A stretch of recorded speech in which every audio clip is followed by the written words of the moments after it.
Le Guide des égarés de Maïmonide, troisième partie, chapitre 33. Ce qu'entre autres la loi parfaite avait encore pour but, c'était de nous faire refouler et mépriser nos appétits, les restreindre autant que possible, de manière à ne les satisfaire que pour ce qui est nécessaire. Tu sais que la passion à laquelle la foule se livre le plus souvent, c'est l'intempérance dans la nourriture, la boisson et l'amour physique. C'est là ce qui détruit la perfection dernière de l'homme et qui est nuisible aussi à sa perfection première en corrompant la plupart des relations sociales et domestiques. Car en suivant seulement sa passion comme font les ignorants, on détruit ses aspirations spéculatives, le corps se corrompt et l'homme périt avant que sa constitution physique l'exige. Les soucis et les peines se multiplient, la jalousie et la haine réciproque augmentent et on en vient aux mains pour se dépouiller mutuellement. Ce qui amène tout cela, c'est que l'ignorant considère le plaisir comme le seul but essentiel qu'on doive rechercher. C'est pourquoi Dieu, que son nom soit glorifié, a usé de prévoyance en nous donnant des lois propres à détruire ce but et à en détourner notre pensée de toutes les manières. Il nous a défendu tout ce qui conduit à l'avidité et au seul plaisir, et c'est là une des tendances les plus prononcées de cette loi. Ne vois-tu pas que les paroles textuelles de la loi ordonnent de faire mourir celui qui manifeste un penchant excessif pour le plaisir de la bonne chair et de la boisson ? C'est là le fils désobéissant et rebelle, Deutéronome 11, 18, qu'on appelle gourmand et ivrogne, Deutéronome 21, 20. On ordonne de le lapider et de le retrancher promptement de la société avant que la chose prenne plus de gravité et qu'il puisse faire périr beaucoup de monde et détruire la position d'homme vertueux par sa violente avidité. Ce que la loi avait encore en vue, c'était de nous inspirer la douceur et la docilité. Elle veut que l'homme, loin d'être dur et grossier, se montre au contraire souple, obéissant, condescendant. Tu connais ce précepte divin, vous circoncirez le prépuce de votre cœur et vous ne raidirez plus votre cou. Deutéronome 10, 16. Écoute et obéis, ô Israël.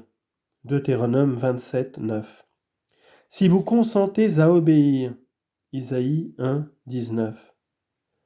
En parlant de la docilité à accepter ce qui est obligatoire, on emploie l'expression « nous l'écouterons et nous le ferons ». On exprime la même idée allégoriquement par les mots « entraîne-moi, que nous courions après toi ». Cantique des Cantiques 1, 4. Un autre but que la loi avait en vue était la pureté et la sainteté, qui consiste à réprimer l'amour physique, à l'éviter et à ne s'y livrer que le moins possible, comme je l'exposerai plus loin. Lorsque Dieu ordonna de sanctifier la nation pour recevoir la loi, comme il est dit, « Tu les sanctifieras aujourd'hui et demain » Exode 19, 10, il dit « Vous n'approcherez d'aucune femme » Exode 19, 15, déclarant par là que la sainteté consiste à réprimer l'amour physique. De même, on a déclaré que l'abstention du vin est de la sainteté, car on dit du nazir « il sera saint » Nombre 6, 5. Dans le Sifra, on lit « Vous vous sanctifierez et vous serez saints » Lévitique 11, 44. C'est la sanctification par les commandements. De même que la loi appelle l'obéissance aux commandements sainteté et pureté, de même elle donne à la transgression des commandements et aux actions honteuses le nom d'impureté, comme je l'exposerai. La propreté des vêtements, l'ablution du corps et le nettoyage de ces malpropretés sont également des choses que la loi a eu en vue, mais qui ne viennent qu'après la purification des actions et après qu'on a purifié le cœur des idées et des mœurs impures. Se borner à tenir propre l'extérieur en se lavant et à avoir des vêtements propres, tout en restant avide de jouissance et en se livrant à la bonne chair et à l'amour physique, serait extrêmement blâmable. Isaïe dit à ce sujet, « Ceux qui se montrent saints et purs dans les jardins, mais autrement dans l'intérieur, qui mangent la chair du porc, etc. » Isaïe 66, 17. Ce qui veut dire qu'ils se montrent purs et saints dans les lieux ouverts et publics, mais qu'ensuite, lorsqu'ils sont seuls dans leur chambre et dans l'intérieur de leur maison, ils persistent dans leurs péchés, se laissant aller à manger des choses défendues comme le porc, le rat et d'autres abominations.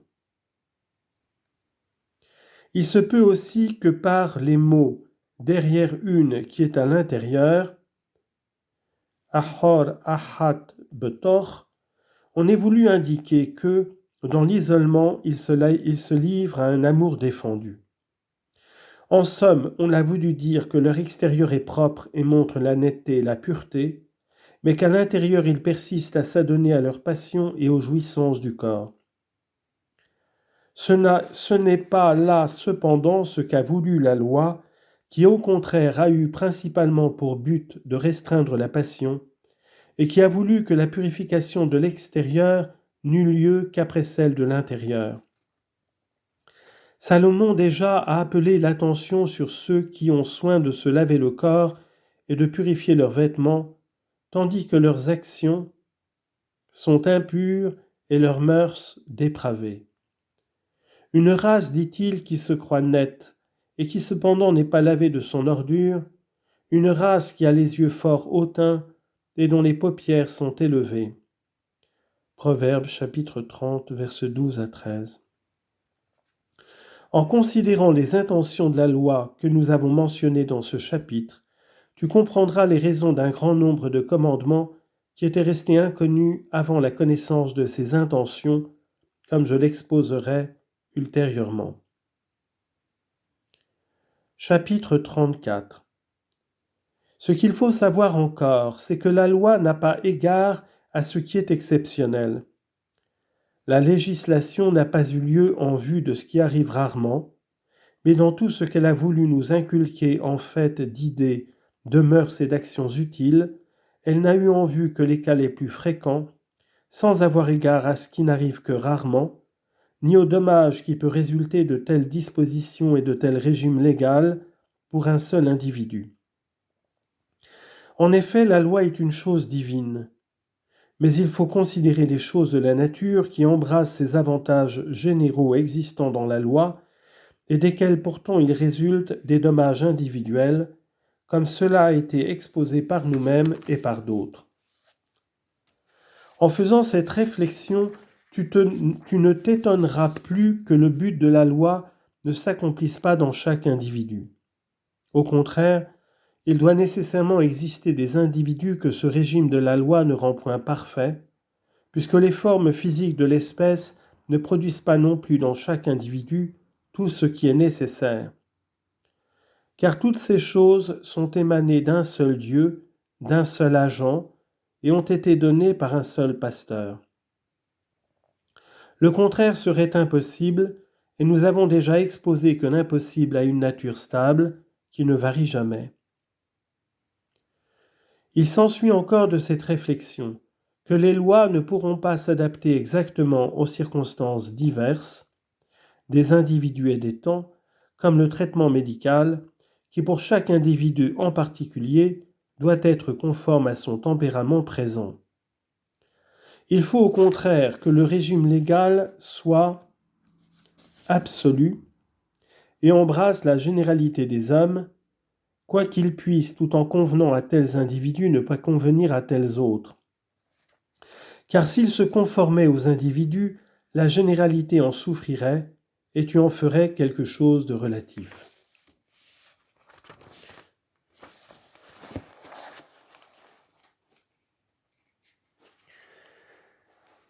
C'est pourquoi ce que la loi a eu principalement pour but est indépendant des circonstances de temps et de lieu.